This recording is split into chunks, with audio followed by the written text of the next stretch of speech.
Hello and welcome to another special episode of Keep Right On, the Birmingham City podcast brought to you by Birmingham Live by myself, Brian Dick, and himself, our Blues reporter, Alex Dicken. Hi, Alex. Hi, Brian. I'm delighted to say we're also joined by a former player and who, for someone who's born in Watford, is something like football royalty in here in the West Midlands, having represented both Blues and local rivals West Bromwich Albion. Tough tackling and plain talking ex-defender Paul Robinson. Hi, Paul. Thanks very much for joining us. How are you doing? Yeah, all good. Thanks, Brian. All well. Got lots of time on your hands now, have you? Yeah, got a spare bit of time. So, no, I'm really enjoying it. Spending a lot more time with the family. It's been a long 2.5 years up and down the motorway away from them. So, yeah, for me, it's just a nice little break that my body needs, but also my mind needs it as well. How often were you sort of travelling up and down? Was it? I mean, you must have racked up thousands of miles because Millwall it's the difficult side of London if you're coming from the Midlands as well, isn't it? Yeah, it's not ideal to get to. So I'd probably say I was travelling 3 to 4 times a week, and then staying down when I needed to stay down. Obviously, the games on a Tuesday would make it a lot easier, so I'd get the train down to games as well, because it was an easier route for me to the stadium. But yeah, the training grounds, obviously it's the other side of the M25 where you're going around past Heathrow and that. So yeah, that was my favourite car park on an evening, the M25. You no doubt became quite creative at spending ways to while away a few hours when you were on the M25 car park. What are you doing with yourself now, Robbo? Now your travelling time is reduced by about 1 million hours a week. Now for me, it's recharging, making sure my body's recovering properly, spending quality time with the family that I've missed out on over the 2.5 years.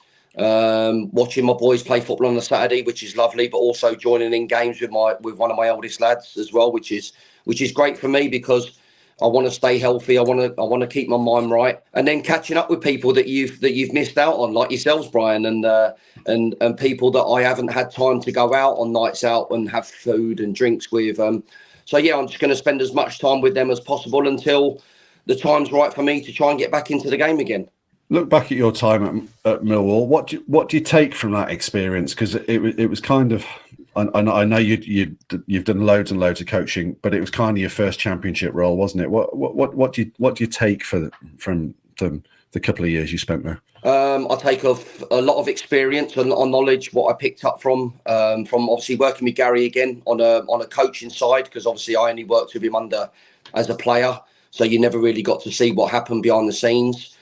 So yeah, I picked up a lot of stuff from him. I picked up a lot of stuff from other coaches that worked at the football club. The people that I worked with obviously were fantastic people, and I can't speak highly enough of them and the great work that they do behind the scenes. The players, I've learned a lot, as like you say, from a first team environment of what football's all about now, in the totally different mindsets and the totally different ways of trying to speak and communicate to players on a different level. So for me, I've grown as a person, which is great, and I can take all of them experiences now into where the future lies for me, and that's just only being patient and waiting for that opportunity to happen. What was the biggest eye opener, Robbo? Would you say what was the most different thing? I think the biggest eye opener for me is the communication from a player's side of you, with how quiet they are now, the afraid of speaking up and saying certain things. I think when I grew up, it was all no hars bold. It was you tell someone how you're feeling, but not in a negative way. You're trying to help, but you're also you've got that winning mentality. So I found the quietness in a dressing room after you've lost the game and no one really saying anything. I found that quite strange, and I wouldn't want that. I want a togetherness. I want people to have their opinions, but not being where they're crossing the line.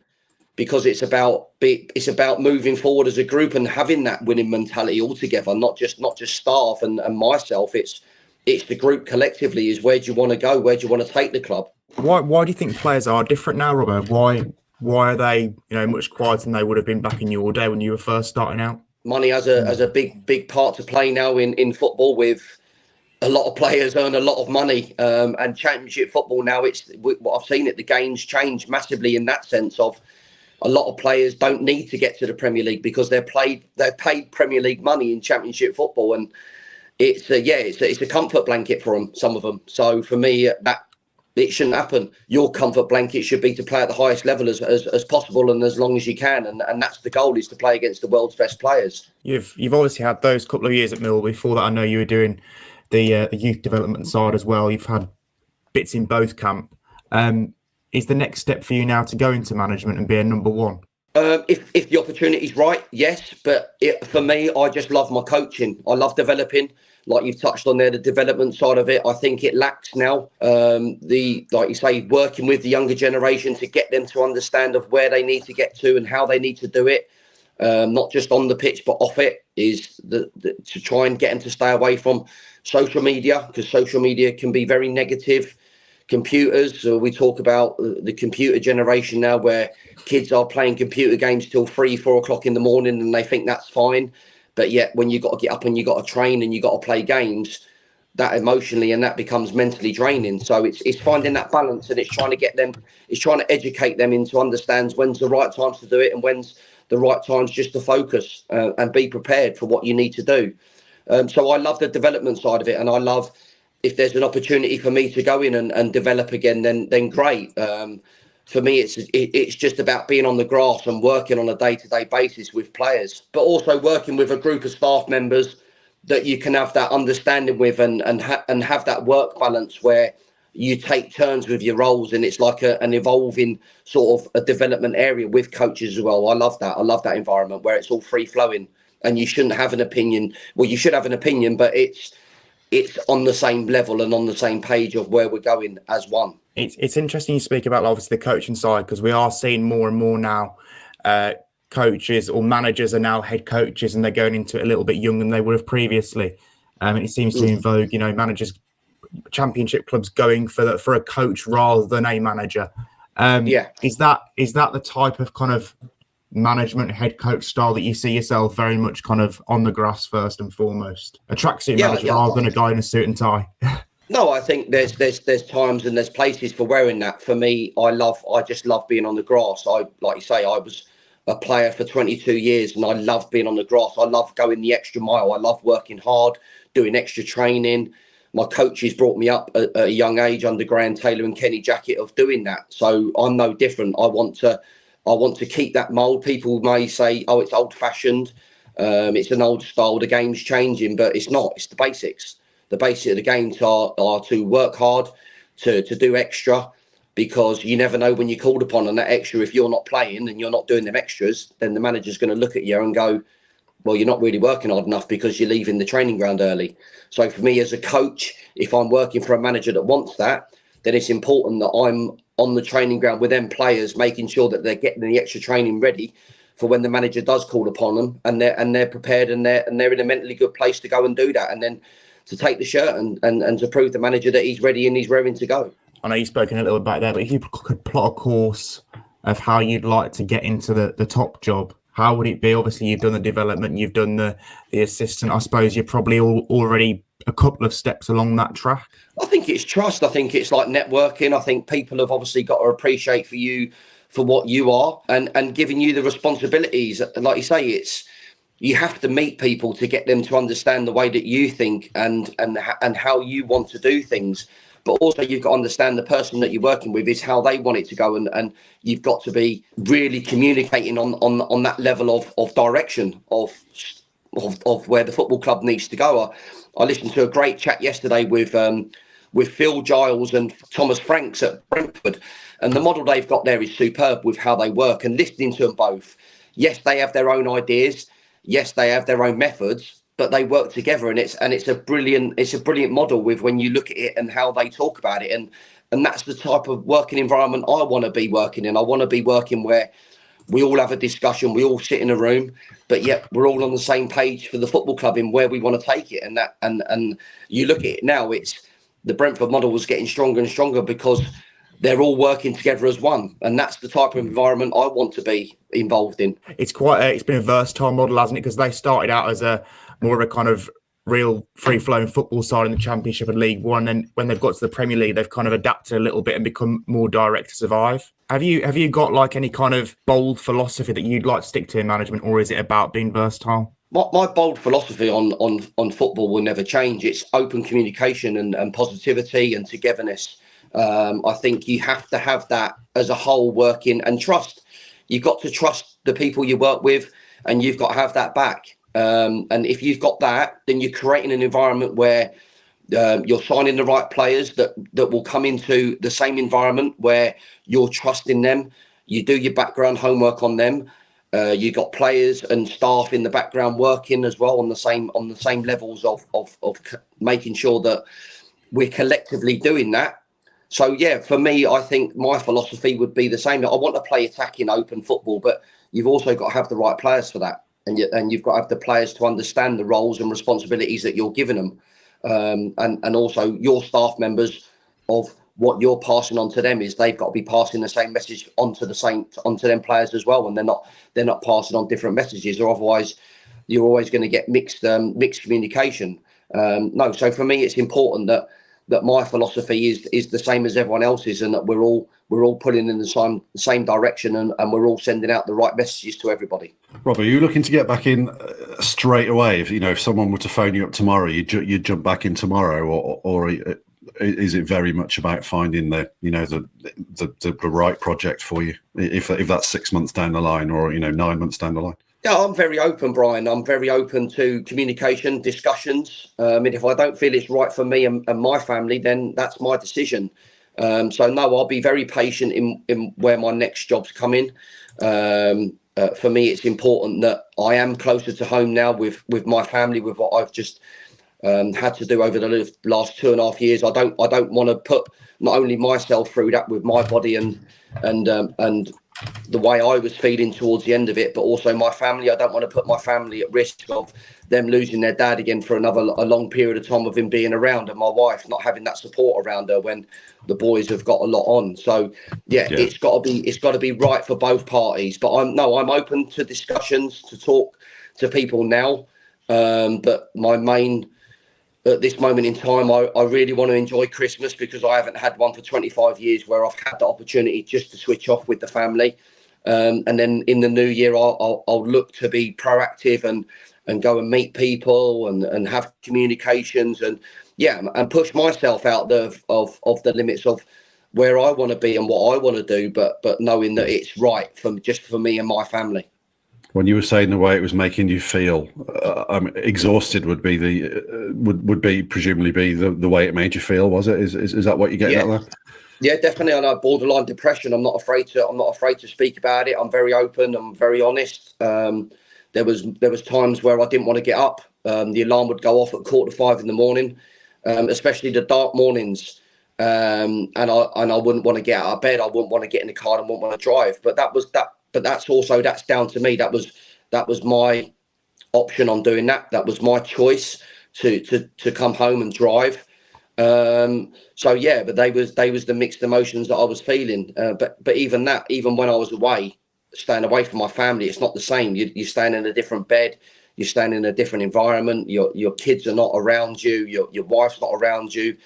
It's very hard to cope with that, but it was my job. That's what I love doing. And I had to focus on that at times, but also there was times where I had real dark moments where, it was getting too much for me. I don't know that I should be surprised to hear you say that, because I know anyone can slip into those patterns of thought, can't they? But I think in the little bit that I knew you when you were playing at Blues, was you spoke a lot about mental strength and mental fortitude. That it must have been a real curveball for you, was it?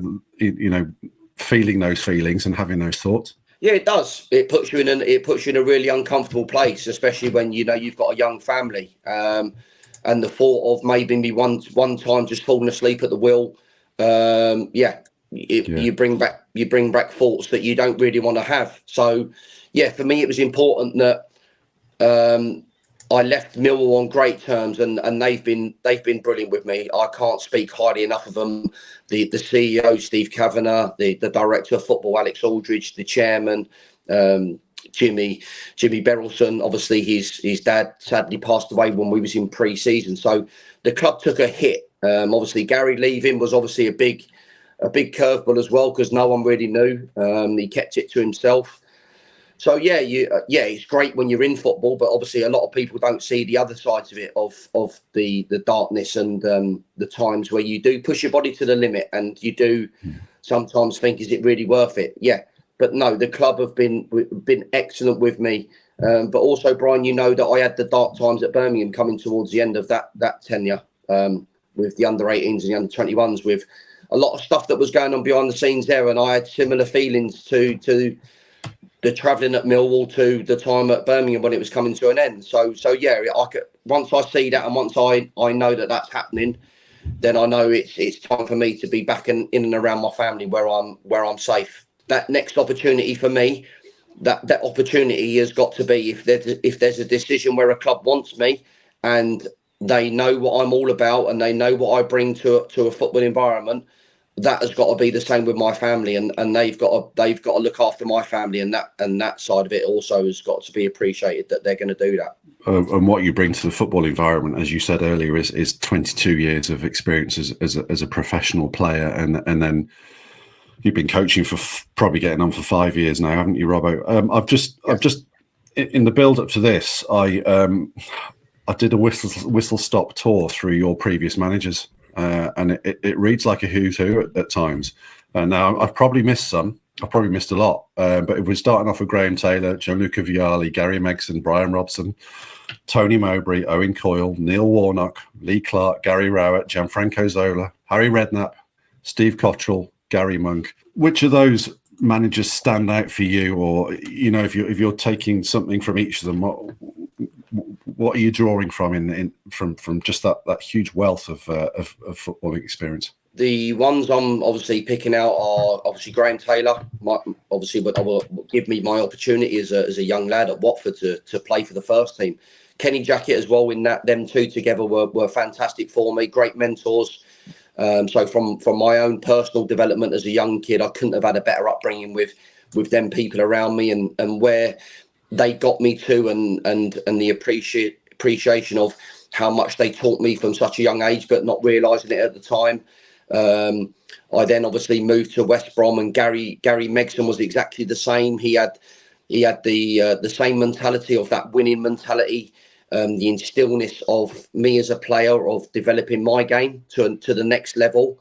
And then moving on from that, obviously, like your Tony Mowbrays and Brian Robsons, for me, were the two game changers in my eyes of the next two managers. That obviously Tony Mowbray, with his football philosophy and his knowledge, was just exceptional. I loved working and playing under him, even though at times people said that we didn't see eye to eye, but we did 100%. And it was fantastic to work with him and to see the way that he changes the games with the clubs that he's been at, like your Blackburns now. He's changed the mindset there of how he wants them to play. Sunderland, now we're seeing it with such a young group of players, of how he wants them to play. Yes, they're going to lose loads of games, but they're also going to win loads, just because they're so entertaining, and how he wants them to be free-flowing. And then obviously Brian Robson was just, I mean, as a player, it just speaks highly enough of as it is. And then as a manager himself, I just got inspired off him. Just his different thinking of the stuff that he'd picked up from being at Man United for over the years. Yeah, it was just a great collection of managers there. And I'd also say, I touch on a little bit of the madness of Lee Clark, but I just loved his passion and his commitment, and he also taught me, and it's I think this is the biggest thing for me, with what he had to deal with as a manager. He kept from the players, so he kept a lot of it from the players, but the pressure he must have been under working at Birmingham to deliver on a small budget, to try and bring loan players in, that he had to chop and change all the time with the January sort of scenarios, with players leaving, having to go back to their parent clubs, to rejig and think of, yeah, I mean, I just admire him for that and what he did at Birmingham. Yeah, again, I just get them sort of, yeah, a lot of stuff. Obviously, I pick up a lot of Gary Rowett and Gary Monk as well, with similar managers, with the way that they think. So yeah, there's loads, but them five, I would say, are the sort of the key ones for me, with how I've sort of tried to pick out certain things in their coaching styles and management. You've seen some great work. Presumably you've seen some mistakes as well, and things that handled the way that you wouldn't handle them. Can you give us any insight into stuff you've seen or experienced yourself and thought that's not great? I'd have done that differently myself. Oh, I wouldn't say it's not great. I just think it's the way that them people are thinking. I think, like you say, Gianluca Vialli and Zola were similar. I mean, fantastic Italian football players, and I mean, to grace the Premier League and bring their style of football over is just something special to watch. But as people, absolutely great human beings, and I had so much time for them talking off the pitch. But on it just didn't work. At Watford, it never worked under Vialli, and then at Birmingham, it never worked under Zola. And this happens in football. Unfortunately, I could be the same. I could go to a football club and be the manager, and it might not work. But yet, I could go to another football club and it'll work. It's just the way it is, and it was just so hard to sort of see them types of people sort of struggle with trying to find the balance of the players that you're working with, but also trying to find a formation. But as people, I learned so much of them on how to be respectful and how to be gracious in what they were around the training ground.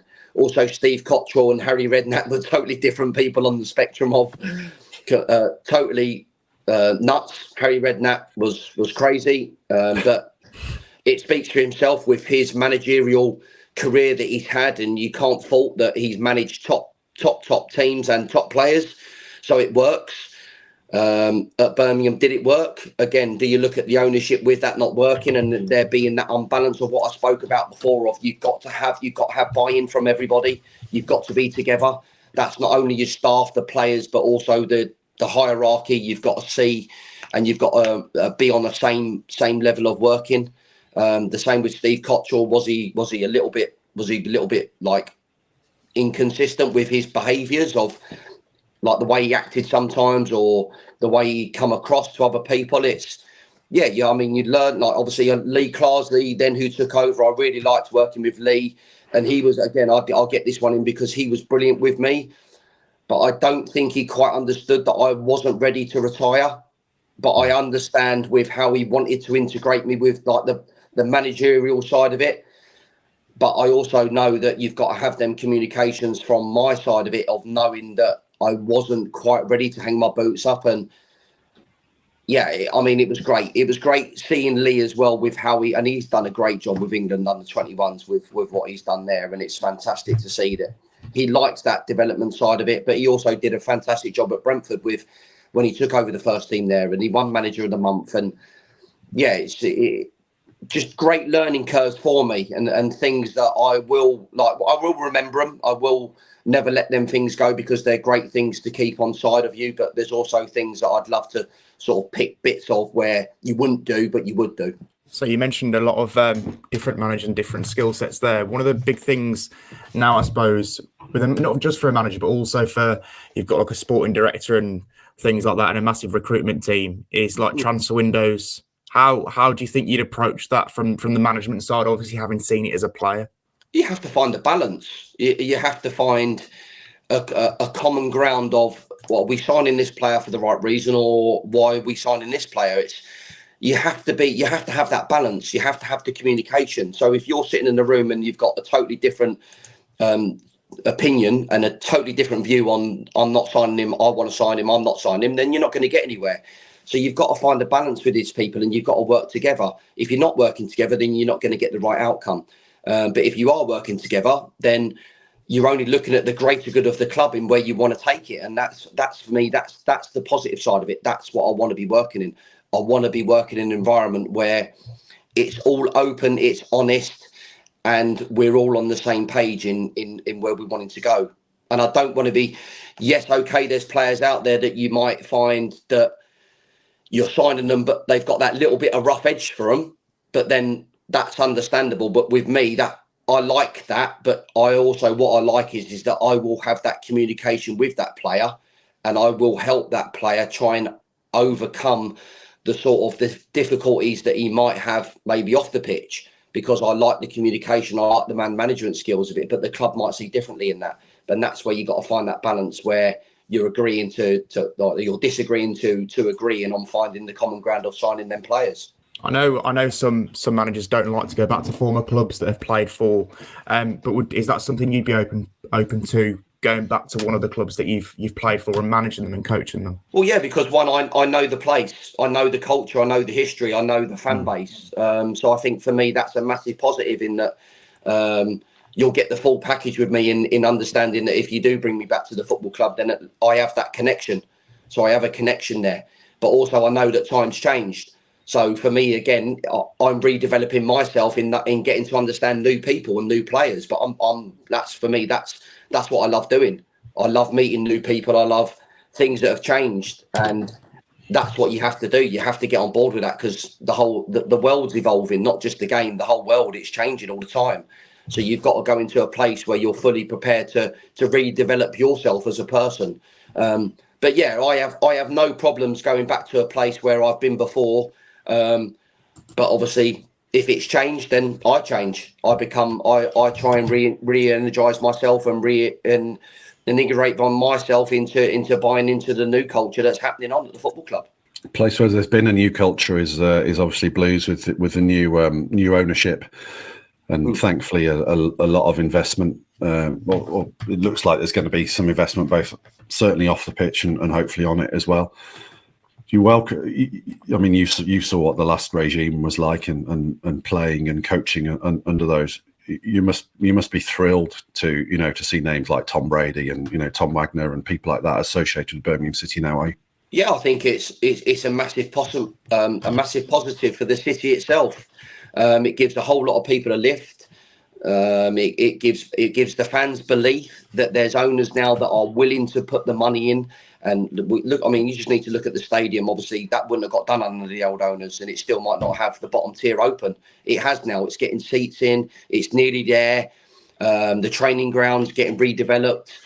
The players, obviously, they've changed manager. So obviously, Wayne will now have in his mind certain players that he'll want to bring in, and the owners are going to back that. So I think it looks positive, more positive from the outside looking in. So I think it's great. I think it's great for everybody and the city. How easy or difficult would it be, Robbo, to obviously Wayne's tried to change a style? How easy or difficult would it be to get players to go from maybe being a low block direct side to making the pitch bigger and playing a bit more?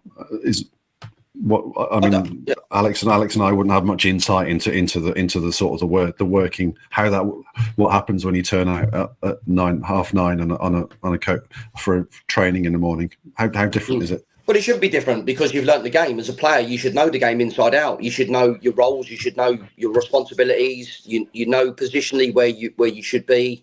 I think all Wayne's trying to do is he's trying to make them better on the ball. That's all it is, and it is now. When you look at the championship's turned into a more possession-based league, and then the quality in the final third is to sort of dislodge teams to then go out and attack hard in the wide areas. And Wayne did it at Derby. He had the rotations. Maybe he's thinking at the moment in time is that he's had such a short space of time. He's not had the work to get into them. He's had international break now where he can get his teeth really into them over the last 2 weeks. And maybe we'll see a difference tomorrow against Sheffield Wednesday. But for me, it's not hard. It's to get the players to trust themselves and the management staff to believe in them, to go, you can do it as players, you can do it. And once you get that back in and once you get that belief, then as you grow, you get on the ball, you feel more confident.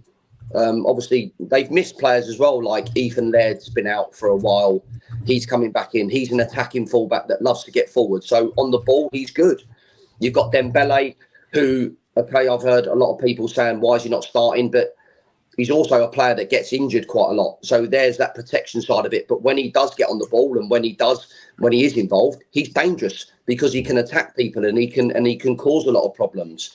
You've got Miyoshi as well. He's the same. He's very attack minded and he's very clever. And he scored a great goal last week against Sunderland when you see the move. And I think it takes time. And once Wayne implements the style of football that he wants, playing out from the back with John Ruddy and the defenders being comfortable on the ball, then I think you'll see a lot more interchange with the attacking players and the belief that they can do it as a group of players. I was going to ask about a few of the younger players that you may have worked with while you were at Blues. Yes, I think you've spoken before about Jude Bellingham. Obviously, we're all amazed with the things that he's now doing on the world stage, and I think he's probably a contender to win a Ballon d'Or at some stage in his career. Can you give us a little bit of insight into your time working with him? I know you'd been very young. Yeah, Jude was he was an exceptional talent, something that I've never seen before. At the age of 15, his knowledge on the game, his ability to do it as well, not only with one foot, with both. That was the scary thing about it. He could do it all with his left foot as well, even though that was you would say at the time was his weaker foot. He was very balanced. His knowledge and like you say, his willingness to learn was exceptional. So I loved working with Jude and his attitude, and we've just seen from where he's gone from strength to strength. It's phenomenal, and he will only get better, and he will captain teams later on in life, 100%. And then you've seen his brother Joe, exactly the same last year. Obviously, I worked with Joe bits, just dipping in at the time towards my end when I was working at Birmingham. I've got you, like you say, I've worked with like your George Halls, your Jordan James. I love Jordan James as a player. I think he's a very talented midfield player, and I think we're now seeing the best of him. And I think Wayne now is obviously playing and trusting him more as well. And I think we'll see him grow and grow as a player. George, obviously, he's been so unlucky with injuries. I think he just needs to get himself back to a training routine, a level of playing. And then I know he's been playing under 21s games to build himself back in, but it'd be great to see him back in the first team because, again, he's an exceptional talent. You've got your Josh Williams in the backgrounds, your Marcel Oakleys, your Alfie Chat. Obviously, Alfie is a massive loss with his injury as well. He's had a real bad injury, but he's another one. He's a very talented midfield player who gets on the ball and wants to play. He wants to dictate play. So the future's looking good. I've seen, obviously, Ramel, who I never worked with, but he's coming through the ranks, who Wayne speaks very highly of. And if there's some others there that I've missed, and I put Rico Brown, the centre half, who I've got a lot of time for. I really like him. Will he come through, and will he have his opportunity in the first team? Only time will tell. So there's a lot of young players there that are chomping at the bit to get in. So yeah, it's only a matter of time for Wayne to give them the trust and believe in them to come through. So yeah, there's a lot of young lads there. But yeah, the Jude one for me, I don't think I'll ever see someone of that ability at that age ever again. And if it will be, I'll have to wait and see that. With JJ, what position do you think in the midfield he'll take up long term? Because he's kind of drifted between 2 or 3 roles this season. Where do you think his long term future lies? I think if Wayne plays the 4-3-3, then I see him as one of the advanced midfield players. He's got great energy. He can cover the ground. He's, like you say, he's got an eye for either getting the ball in the box in good areas or feeding final third passes through the lines. But yeah, I think, like you say, the only thing you'd like to see JJ add to his game is goals. But that will come. The more he plays and the more he gets advanced in them areas, then the more goals he'll try and score. So yeah, I see him as more as that advanced midfield role position. Do you worry about George's the hamstrings, 3 hamstrings in sort of 7 months? Do you worry about that stopping him fulfilling his potential, or is it just sort of like you look back at Steven Gerrard and think that his when he was sort of George's age, he picked up tons and tons of injuries as well, didn't he? Then he played like 300 games unbroken, sort of thing. Yeah, and the fantastic medical staff that work at Birmingham are probably logging their heads together to see how we can now create a program for George where we're gradually building him up. And is it a mind thing as well with George? Can he gets to a certain level where he thinks he can't push himself enough? I think, like you say, as players, you've got to break yourself to get through that period, and that might sometimes happen where you pick up an injury or two, just because of the fact is that you're pushing your body to limits that you didn't think that you had. But sometimes your mind can play on that, and sometimes your mind you've just got to let that go and just let your body be free flowing and accept that you're going to push yourself to limits that you didn't think you really had.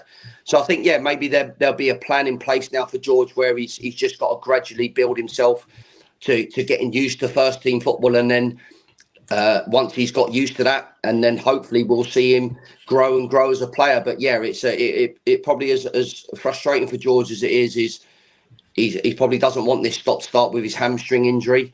So now he's finding that right balance where he's just got to build himself up and understand his body a little bit better.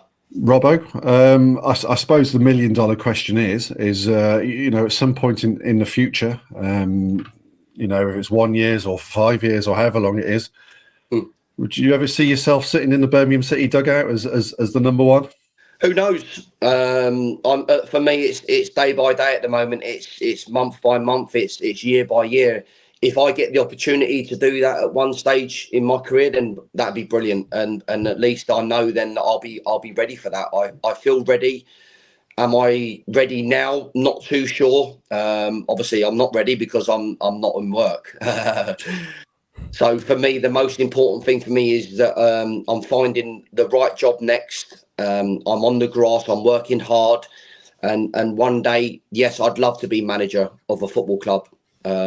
If it's Birmingham, West Brom, Watford, the clubs that I've managed. If not, if it's somewhere else, starting lower to build my reputation up, then I'm happy with that. I just know from me that I just love working on the grass. Paul Robinson, Birmingham City and West Brom legend, thank you very much for your time today. Really appreciate your honesty and the insight you've given us to what it's like to have a family and still operate in a really difficult and demanding business. So really appreciate your time, Robbo. Thank you very much. No worries, Brian. Cheers, mate. Cheers, Alex. Thank you. Thank you.